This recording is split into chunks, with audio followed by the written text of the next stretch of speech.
What's your name? I know, you know, I Did saw that say you. George?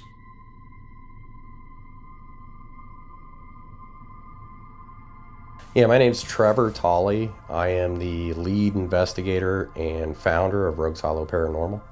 My wife Missy, she's also on the paranormal team, she's also a psychic medium. She had went out there previously to do a house cleansing, and just in a little bit of time during the day while they were out there to do the cleanse, she experienced quite a bit of significant activity.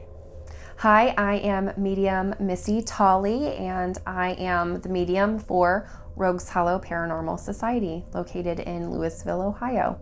So she first contacted the Sage Shack and spoke to my husband Trevor, and he booked the appointment for me to go out to her home and just do a house cleansing and blessing. He didn't give me any details, and so I just thought it was a simple house cleansing and blessing.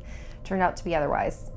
So my initial walkthrough at the property, it was dense and heavy, and it was just a completely different feeling.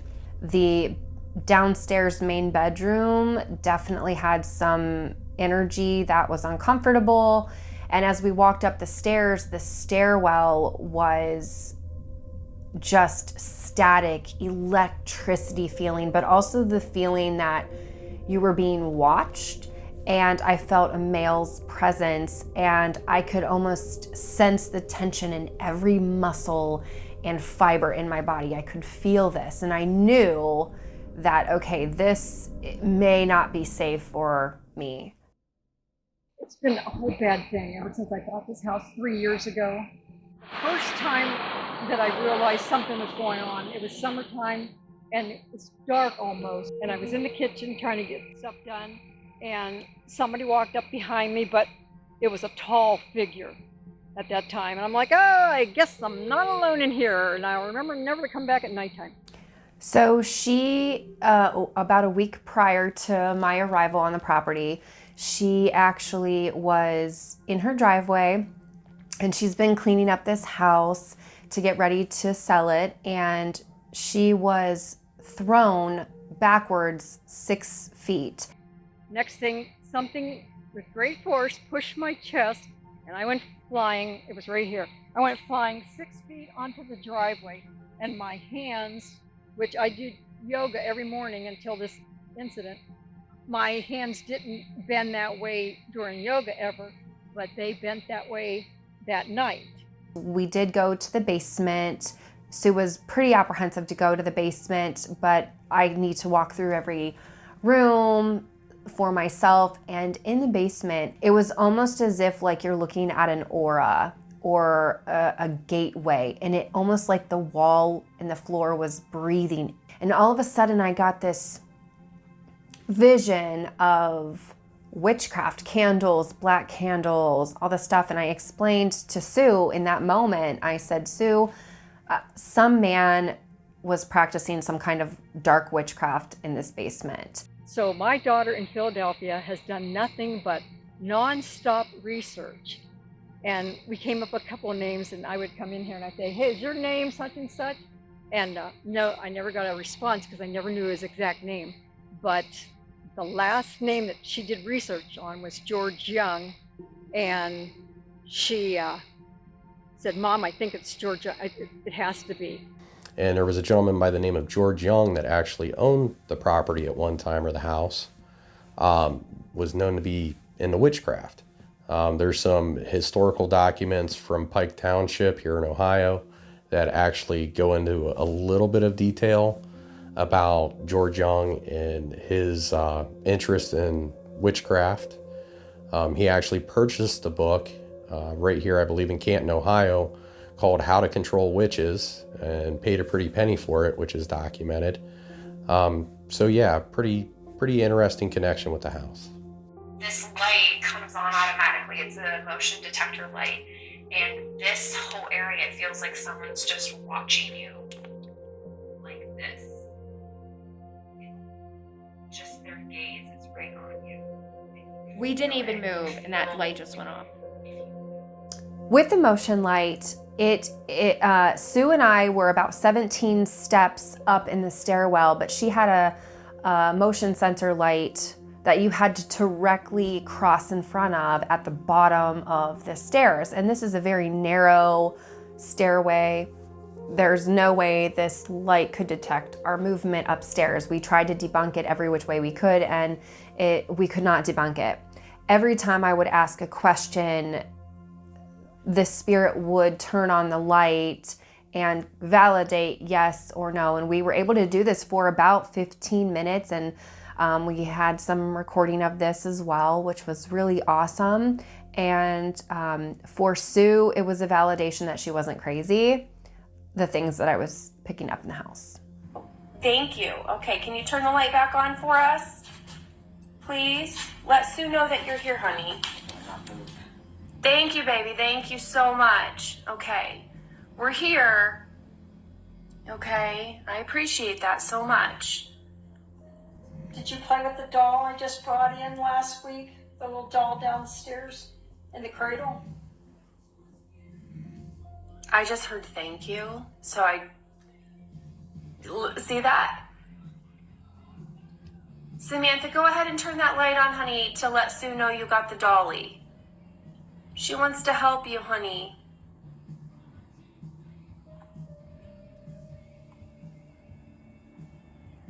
Can you turn the light back on for us?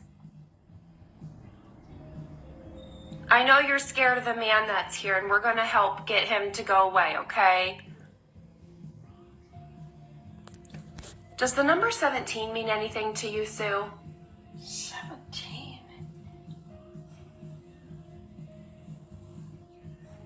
Well, I was shocked. So when I first watched the video with this interaction with the motion light and spirit apparently responding intelligently using the motion light, that was amazing in itself. Did you see the light come on? I told you he was going to do that. All right, you recognize me, don't you? We were talking the other day. Turn off the light.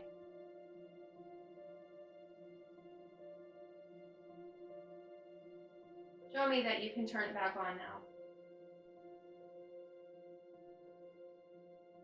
You showed off to me the other day. Do it again.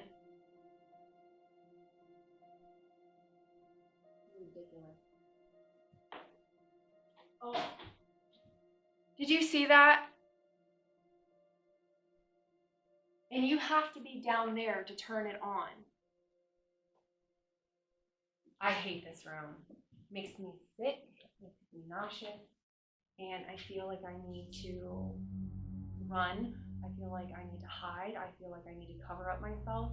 I feel like you're gonna see some activity with that light down there again. And there is a man behind you. Sam, move this way. So you and I were in the upstairs larger bedroom, and I felt him in the home. And originally when I was in the house, I picked up on the name George, but there happened to be two Georges that were associated with that property. And it happened to be George Young, I believe, that ended up being the person in historical records that did practice witchcraft. Well, when you and I were in the bedroom, interestingly enough, I said, he's here, and we were using the recorder. I asked what your name was. I know, you know, Did that say George?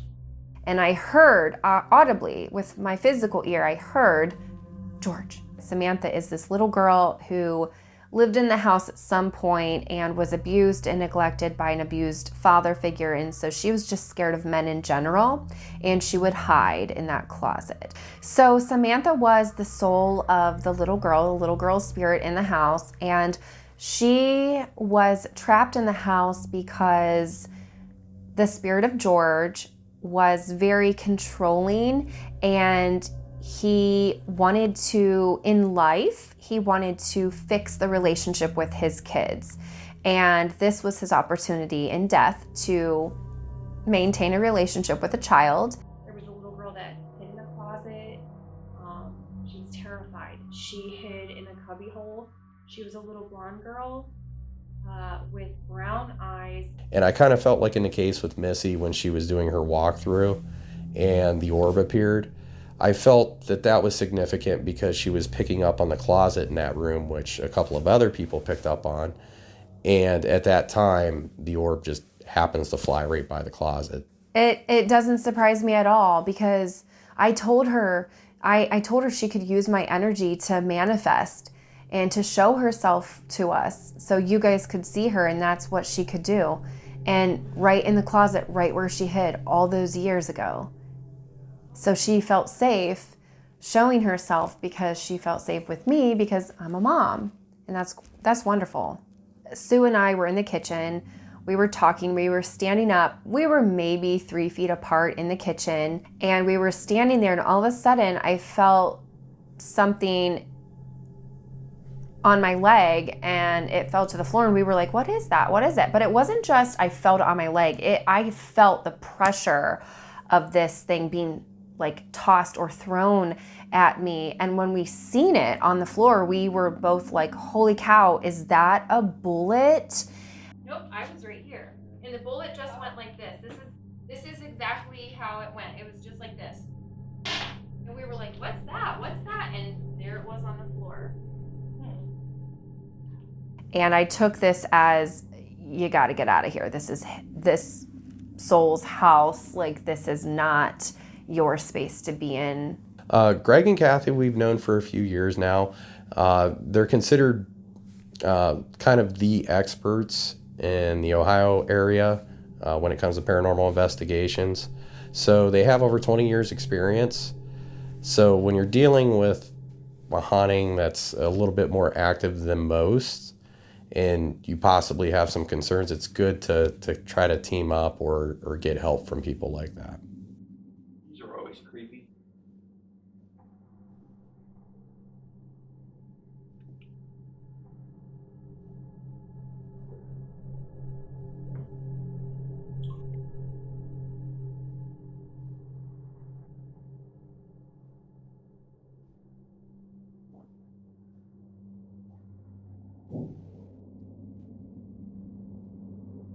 Is that you making that noise? Or is that coming from the basement?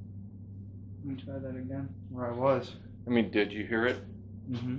It's not like a hollow tinny.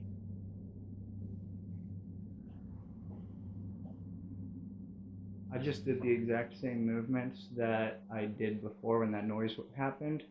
But you heard that, right? Yeah. Yeah, I think somebody used to hide in this closet. That, look at my arms. Can you see them? The hair standing up. Whew. Oh, it's burning. Somebody got hit. Smacked really hard on the side of that head. My ear is burning like somebody just went crack. Yeah, I don't like this one. Oh. I don't know if it was a pendulum or me, because nothing is like still. No, everything's wavy. And I swear it's like, this is like really where, it's like I'm seeing the pendulum go this way, but it's not moving. I don't know what happened in this basement, or if it's just whatever I'm picking up over there. But there's something in this basement that I don't like. The other is that one room up at the top of the steps, the stairway. The stairway was like somebody at the bottom threatening the people up at the top. That's what I'm thinking about. This down here, it's a completely wavy feel when you're down here. Like nothing for me is standing still.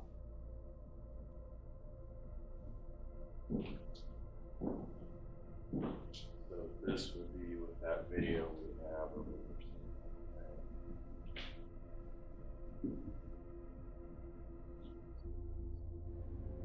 Hi. Is that you, Samantha? Are you able to make this thing spike? Can you make it turn red? Oh, thank you. Are you able to show Sam that you can make it turn red? Oh, thank you. That is so nice of you. Wow, this is charged, dude. When you can walk to a spot, feel that there's activity in that area.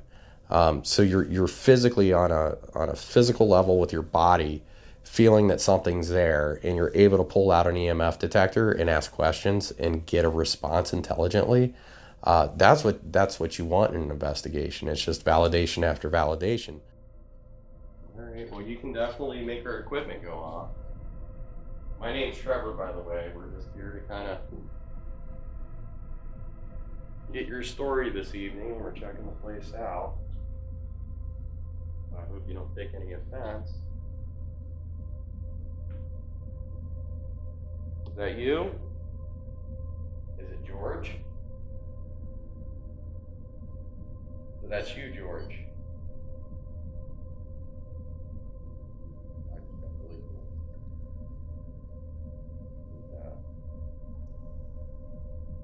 All right, George, I know it's you. Thank you.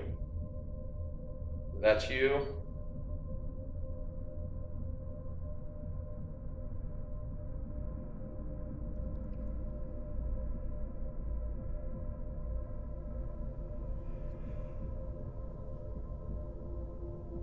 So, George, we know you're here. We're just here to try to get some answers and help you out and help the house out, and whoever's going to be moving in here. My name's Trevor, Missy, Sam. What we're going to put out here, this box I'm about to turn on, is completely harmless, won't harm you in any way, shape, or form. It scans radio channels and supposedly allows you to speak with us. Are there any other spirits here?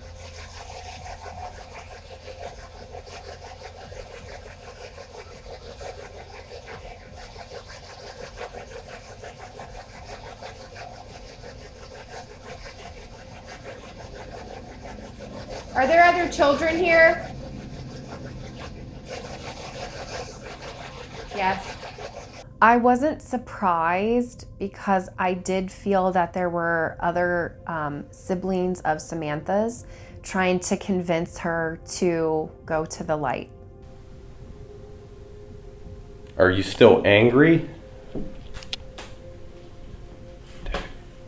You don't know what to make out of the word, dude. It doesn't really give you any more insight into what's going on the investigation. But it's cool, again, you know, that you're picking something up that obviously is unexplained. It's now or never to have a voice. Because once we leave, we're not coming back. Yeah, you may never get this opportunity again.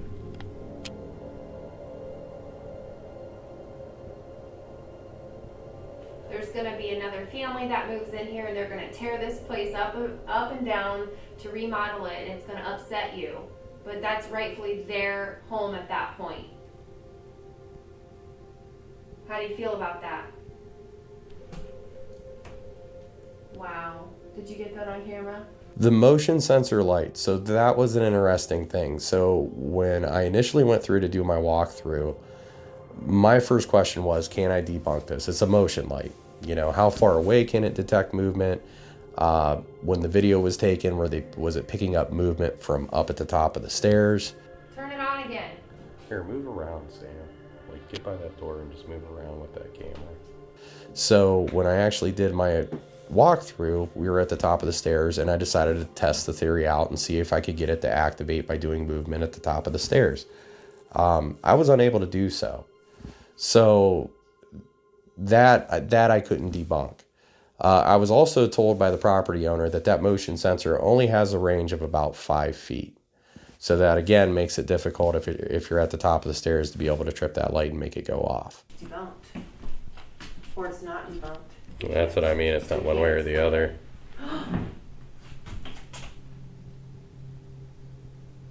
Did you just hear that? Yeah. Hey, is somebody hiding in the closet? I I felt it, I heard it.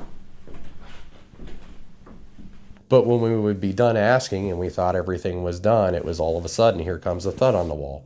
I felt that it was George messing with us. He was letting us know that he was there, but he wasn't going to abide by what we were asking him to do or by our rules. It was just to kind of try to intimidate us.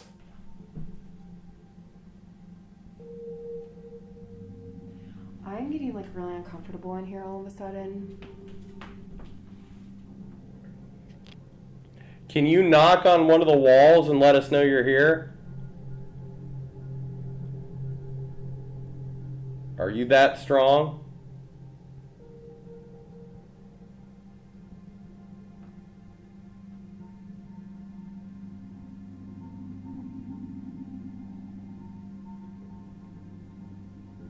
Can you knock on the wall like this?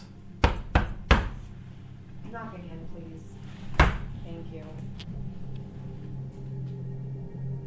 Oh my gosh. Well, thank you. Yeah, you showed me you can turn the light on.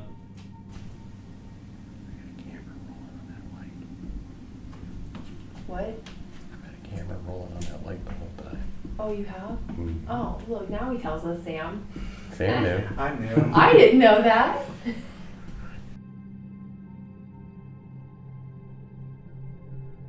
That was pretty amazing because not only did we have confirmation of activity in that area, 1 by sensing it, 2 by EMF detector, 3 by intelligent responses from the motion light, but to see shadow figures actually pop up not once but twice, followed by a sound in our camera. We had a stationary camera set up, and shortly after the shadows showed up, we heard something kind of whisper or breathe into the camera.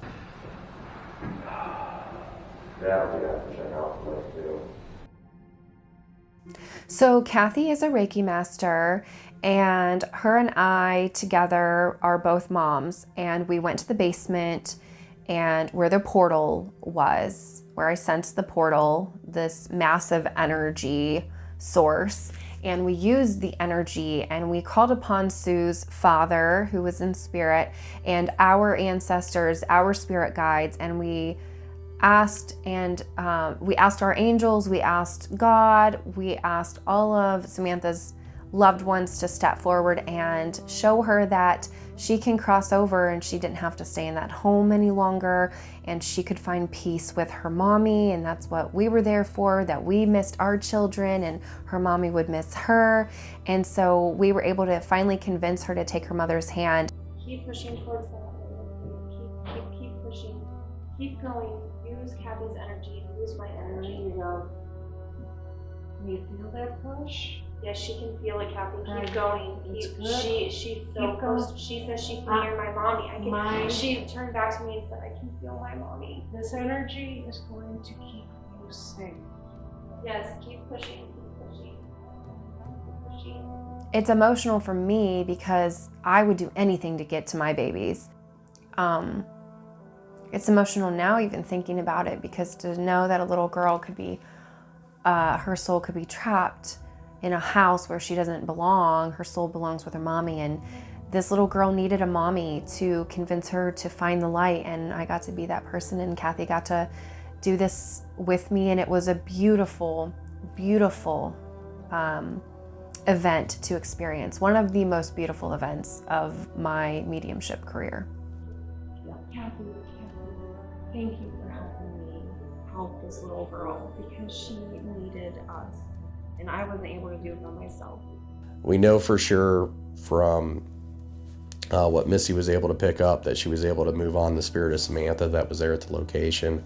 Yeah, the blessing. So my wife and I, we went through and I conducted the cleansing using holy water and my faith. My wife went through and did her prayer and smudged. So blessing a house for me is more than just saying a prayer and using a smudge stick. So for me, it's going through each and every room and really allowing my white light energy to engulf every room, every crevice, every doorway, and just putting the intention into the home. This one was by far the most intricate I've done because there were so many souls that throughout the house cleansing and blessing, the souls that could go to the light would, and the souls that stayed back still needed to work on their unfinished business, essentially. And so those souls will move on when they're ready and in their time. George, that's to be seen. Sometimes, they don't always go when you do a cleansing, but the energy at the house felt much, much better. It was just a calming feeling, a sense of harmony, a sense of peace for the first time, because George didn't want to be remembered for his witchcraft and what he did in his earlier days, which none of us want to remember that stuff. We want to be known for what we did at the end of our lives. I learned something about George, and he just wanted his story told, and it was his way to get my attention with the bullet. It wasn't to be threatening or possessive over the home. It was, hey, here's some attention. I need your help. It was a cry for help. And I heard you, George. I heard you. I got your back.